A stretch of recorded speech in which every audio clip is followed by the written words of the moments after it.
Welcome everyone. So நீங்கள் நம்ம பார்க்க போகிற டாபிக் வந்து பார்த்தீங்கன்னா டைஸ். ஓகேவா, டைஸ் வந்து பகடை நம்ம சொல்லுவோம். ஓகேவா, ஸோ இது நம்ம வந்து முன்னாடி வந்து டிஎன்பிசியில் எப்படி கேட்பாங்கன்னா கொஷின்ஸ் வந்து குரூப் 4ல் எப்படி கேட்டிருந்தாங்கன்னா மென்டல் எபிலிட்டியும் ரீசனிங் டாப்பிக்கும் 225 கொஷின்ஸ் தான் கேட்டிருந்தாங்க. ஸோ நம்ம ரீசனிங் வந்து அவ்வளோவா நம்ம ஒன்று ரெண்டு பார்த்துட்டு போவோம். ஓகேவா, இப்போ என்ன பண்ணிட்டாங்கன்னா ரீசனிங் தனியாக 10 கொஷின்ஸும் ஆப்டிடியூட் தனியாக 15 கொஷின்ஸும் கொடுத்துட்டாங்க. அப்போ நம்ம ரீசனிங் கண்டிப்பாக நம்ம அட்டன் பண்ணி தான் ஆகணும். அதில் ஒரு மார்க் வச்சுருப்பாங்க. ஓகேவா, ஸோ நம்ம அதுக்கான டாபிக்ஸ் தான் பார்க்க போகிறோம். ரீசனிங் 10 to அரௌண்ட் ஒரு 15 டாபிக்ஸ் கிட்ட இருக்கும். நம்ம டெய்லி நம்ம என்ன பண்ணுவோம்னா ஒரு நாள் விட்டு ஒரு நாள் வந்து ஒவ்வொரு ரீசனிங் டாபிக் நான் அப்லோட் பண்ணிடுவேன் உங்களுக்கு. ஸோ அதோட ஃபஸ்ட்டு பேசிக்ஸ், அதுக்கப்புறம் அதோட பயிற்சி கணக்குகள், நெக்ஸ்ட் வீடியோ வந்து பயிற்சி கணக்குகள், இந்த மாதிரி தான் நம்ம பார்ப்போம். ஸோ அப்படி ரீசனிங் வந்து நீங்கள் ஸ்ட்ராங் ஆகணும்னா ஸோ நம்ம சேனலை ஃபாலோ பண்ணிக்கோங்க. ஓகேவா, ஸோ நம்ம ஒவ்வொரு டாப்பிக்கும் பேசிக்ஸ்லேருந்து எப்படி கற்றுக்கணும்னு சொல்லிட்டு நம்ம இதை பார்க்குவோம். ஓகேவா, வீடியோவை ஃபர்ஸ்ட்லேருந்து லாஸ்ட் வரைக்கும் விடாமல் பாருங்கள். அப்போ தான் உங்களுக்கு பகடை கணக்கு வந்து தெளிவாக புரியும். நீங்கள் எந்த சம்ஸ் கொடுத்தாலும் நீங்கள் அட்டன் பண்ணிடலாம். ஸோ அந்த மாதிரி தான் இப்போ நம்ம பார்க்க போகிறோம். ஓகேவா, ஸோ மறக்காம சேனல் சப்ஸ்கிரைப் பண்ணுங்கள். நிறையா பேர் சப்ஸ்கிரைப் பண்ணாமல் நம்ம வீடியோஸை பார்க்குறீங்க. ஸோ மறக்காம சேனல் சப்ஸ்கிரைப் பண்ணிடுங்க. ஸோ சப்ஸ்கிரைப் பண்ணால் தான் நான் போகிற வீடியோஸில் உங்களுக்கு நோட்டிஃபிகேஷனில் காட்டும். ஓகேவா, ஸோ லைக் பண்ணிடுங்க. ஸோ மறக்காமல் லைக்கும் பண்ணிடுங்க. ஓகேவா, ஸோ வரைக்கும் நம்ம சேனலை சப்ஸ்கிரைப் பண்ண எல்லாருக்குமே ரொம்ப ரொம்ப ரொம்ப நன்றி. ஓகே, இப்போ வீடியோக்குள்ளே போகலாம். ஃபஸ்ட்டு வந்து ரீசனிங்கில் நம்ம ஃபர்ஸ்ட்டு டாபிக் என்ன பார்க்க போகிறோன்னா பகடை கணக்குகள், டைஸ். ஓகேவா, ஸோ டைஸ் வந்து நம்ம டைஸ் பற்றி உங்களுக்கு தெரியும்னு நினைக்கிறேன். சின்ன பிள்ளைல நம்ம டைஸ் வச்சு விளாண்டுருப்போம். ஓகேவா, டைஸ்னால் வந்து உங்களுக்கு வந்து இந்த டைஸ் வந்து 10th நம்ம படிச்சிருப்போம். ஓகே, ப்ராபபிலிட்டி அந்த இதில் வந்து நம்ம படிச்சிருப்போம். ஓகேவா, ஸோ வந்து டைஸ் வந்து ரொம்ப இம்பார்ட்டன்ட், புரியுதா? ஸோ மேக்ஸிமம் வந்து டிஎன்பிஎஸ்சி வந்து பகடை கணக்குகள் கண்டிப்பாக இல்லாத கொஷின்ஸே இருக்காது. ஸோ பகடை கணக்கு கண்டிப்பாக வரும். 1 or 2 கொஷின்ஸ் கண்டிப்பாக வரும். ஸோ அதான் நம்ம பார்க்க போகிறோம். ஸோ நம்ம பேசிக்ஸில் ஸ்ட்ராங்காக இருந்தோம்னா நம்ம எந்த சம்ஸ்னாலும் நம்ம ரொம்ப ஈஸியாக நம்ம போட்டுடலாம். ஓகேவா, ஸோ ஃபஸ்ட்டு டைஸ் எப்படி இருக்கும்? நம்ம இமேஜினேஷன் பண்ணோம்னா ஒரு கியூப் ஃபார்மேட்டில் வந்து இருக்கும். டைஸ் வந்து எப்படி இருக்குன்னா கியூபாக தானே இருக்கும். ஸோ இமேஜின் இப்படி தான் இந்த ஃபார்மேட்டில் தான் இருக்கும் நம்மளுக்கு. ஓகேவா, ஸோ டைஸ் வந்து உங்களுக்கு இப்படி தான் நம்ம அது நம்ம நேரடியாக பார்க்குறதுக்கும் அதை இமேஜின் பண்ணி வர்றதுக்கும் இப்படி தான் நம்ம வரைய முடியும். ஸோ கனசதுர உருவத்தில் வந்து நம்மளுக்கு என்ன இருக்கும், டைஸ் வந்து இருக்கும். ஓகேவா, ஸோ கொஸ்டின்ஸ் உங்களுக்கு எப்படி கேட்பாங்கன்னா இப்போ கொஸ்டினில் வந்து ஃபுல் டைஸ் இந்த மாதிரி கொடுக்க மாட்டாங்க. ஓகேவா, இந்த மாதிரி கொடுப்பாங்க. இதில் கொடுத்து இப்போ 3, 1, 5 அப்போ 1க்கு எதிரான பக்கம் எது, 3க்கு எதிரான ஏதோ ஒன்று தான் கேட்பாங்க. 1க்கு எதிரான இந்த மாதிரி தான் கொடுப்பாங்க. ஒரு டைஸ் கொடுக்கலாம், 2 டைஸ் கொடுக்கலாம், இல்லைனா 3 கொடுக்கலாம், 4 டைஸ் கூட கொடுக்கலாம். 4க்கு மேலே போகிறதுக்கு சான்சஸ் இல்லை. ஸோ உங்களுக்கு மினிமம் 2லேருந்து 4 டைஸ்க்குள்ளே வரும். 4 டைஸ் 4 பகடை கொடுத்து 4 ஒன்றா கம்பேர் பண்ணி அதுலேருந்து இப்போ எக்ஸாம் இன்னொரு டைஸ் இருக்குதுன்னு வச்சுக்கோங்களேன். இந்த மாதிரி இன்னொரு டைஸ் இருக்குது.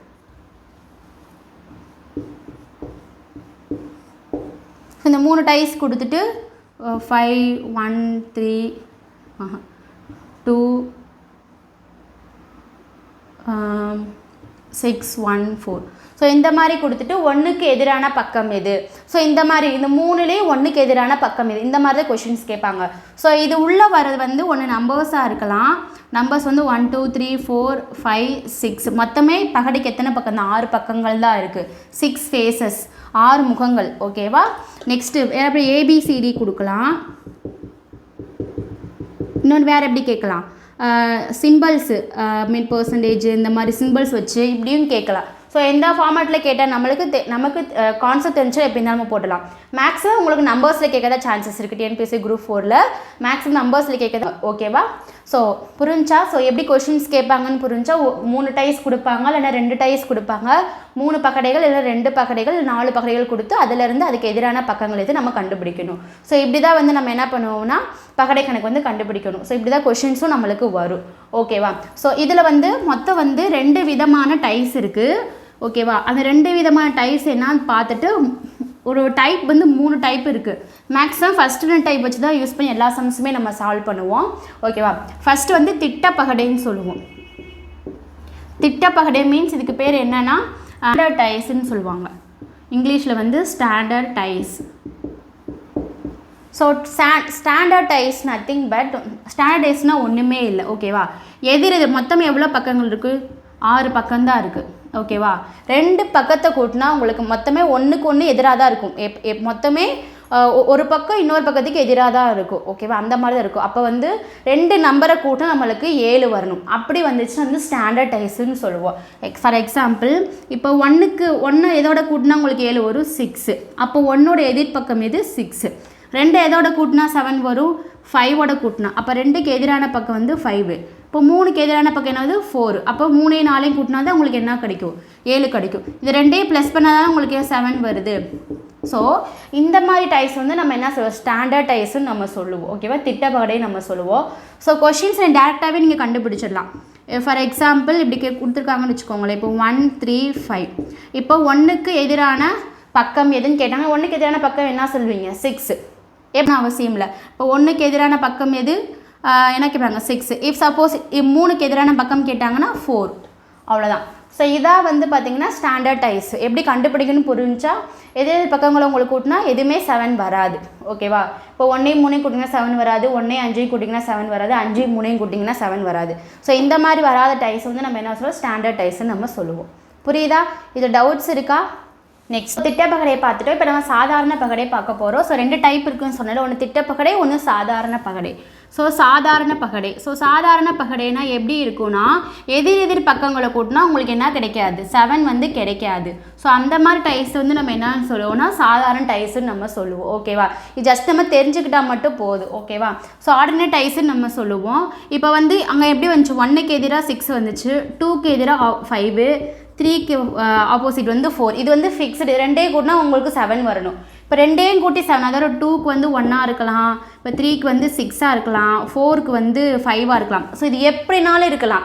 ஸோ இந்த மாதிரி டைஸாக தான் எந்த பக்கமும் எந்த ஒரு பக்கத்திற்கும் எப்படினாலும் எதிராலும் அமையும். ஸோ அந்த டைஸை நம்ம என்ன சொல்கிறோம்னா சாதாரண பகடைகள் சொல்லுவோம். 2 கூட்டினா உங்களுக்கு 7 வராது. அதைத்தான் நம்ம என்ன சொல்கிறோம்னா சாதாரண பகடைன்னு சொல்லுவோம். ஸோ இந்த மாதிரி பகடைகளில் உங்களுக்கு என்னென்னா 3 விதமான விதி இருக்குது. ஸோ அந்த 3 விதியை யூஸ் பண்ணி நம்ம வந்து சம்ஸ் வந்து சால்வ் பண்ணுவோம். ஸோ அப்படி தான் உங்களுக்கு மேக்ஸிமம் அப்படி தான் உங்களுக்கு கேட்பாங்க. ஓகேவா, ஃபஸ்ட்டு விதி 1 வந்து எப்படி இருக்கும்னா இங்கே பாருங்கள். இப்போ 2 ஏன்னா இது வந்து டயக்ராம் போட்டால் தான் உங்களுக்கு புரியும். 6 4 5 2 4 3 கொடுத்துருக்காங்க.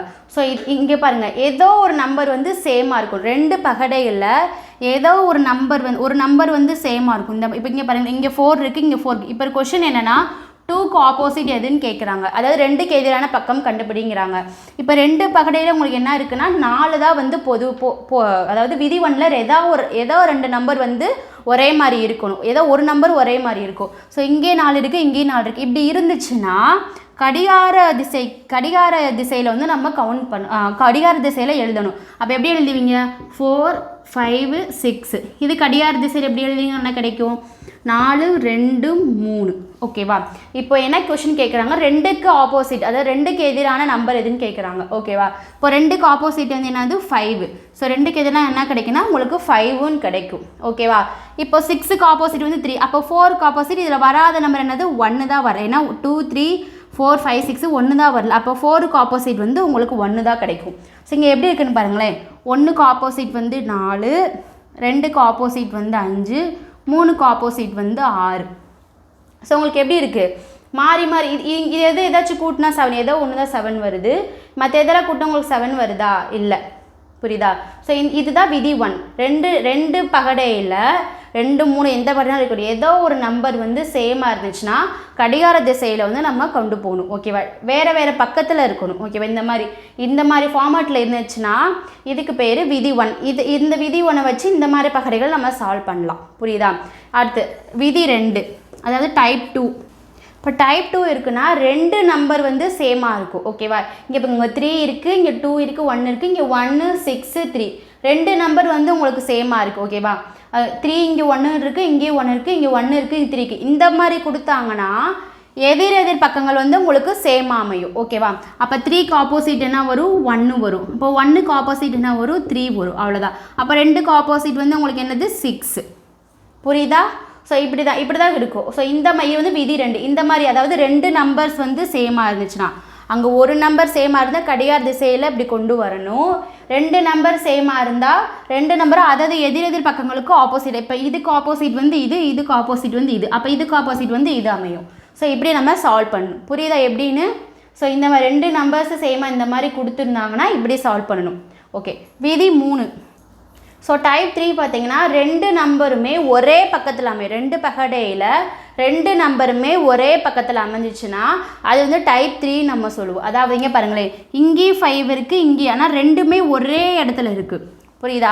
ஸோ அந்த மாதிரி இருந்தால் இது வந்து எதிரெதிர் பக்கங்கள் வந்து சமமாக இருக்குது. அப்போ இதுக்கு ஆப்போசிட் வந்து இது, இதுக்கு ஆப்போசிட் வந்து இது. அப்போ 3க்கு ஆப்போசிட் வந்து 4, 2க்கு ஆப்போசிட் வந்து 1, 5க்கு ஆப்போசிட்டில் வராது என்னது 6. அப்போ 5க்கு ஆப்போசிட் வந்து 6 வரும், அவ்வளோதான். ஸோ இதே மாதிரி சேம் இடத்துல சேம் நம்பர் ஒரே மாணிக்கு 2 பகடையில் இந்த மாதிரி சேமாக இருந்துச்சுன்னா எதிரெதிர் நம்பர்ஸ் வந்து உங்களுக்கு வந்து என்ன இருக்குது, ஈக்குவலாக இருக்கும். ஓகே, எதிரெதிர் பகடைகள் இதுக்கு எதிராக எப்படி இருக்குன்னா இந்த இது எதிராக இருக்கும், 2க்கு எதிராக வந்து 1 இருக்கும். புரியுதா?